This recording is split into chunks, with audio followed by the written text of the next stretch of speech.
কেউ যদি না পারেন তার সরে যাওয়া উচিত, যে পারবে সে এসে করুক। কিন্তু আপনি দায়িত্ব নেবেন এবং করবেন না, এটি দায়িত্বের অবহেলা নয়, এটা দায়িত্বের ভায়োলেশন। আমরা সেই ভায়োলেশন দেখতে চাই না।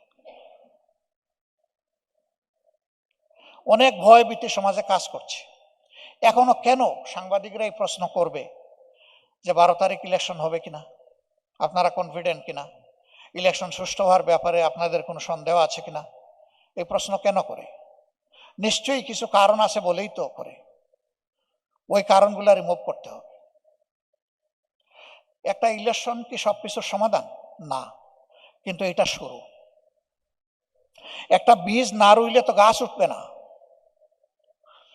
এই ইলেকশনটা, ফেয়ার ইলেকশনটা হচ্ছে একটা ফেয়ার সোসাইটি, একটা গুড গভর্নেন্সের একটা আস্ত বীজ। এই বীজ রোপণ না করলে তো গাছ উঠবে না।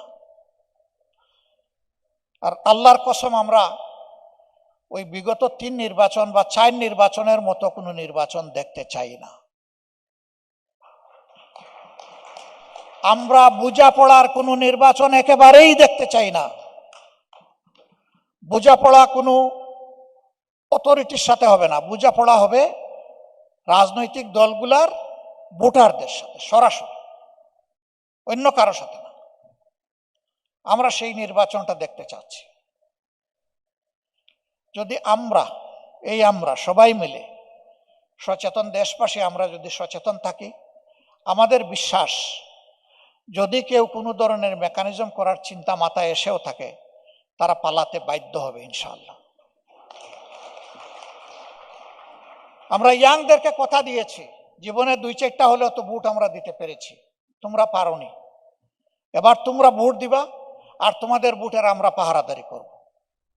আমরা পাহারাদারি করব তোমাদের ভোটের, তোমরা পাহারাদারি করবো আমাদের জাতির। এই দায়িত্ব তোমাদেরকে নিতে হবে।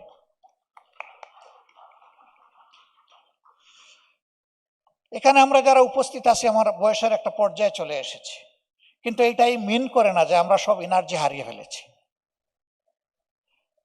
আমি সম্মানিত ভাইদের সাথে যখন হাত মিলাচ্ছিলাম, তখন মনে হচ্ছিল এখনো তিনি যোদ্ধা।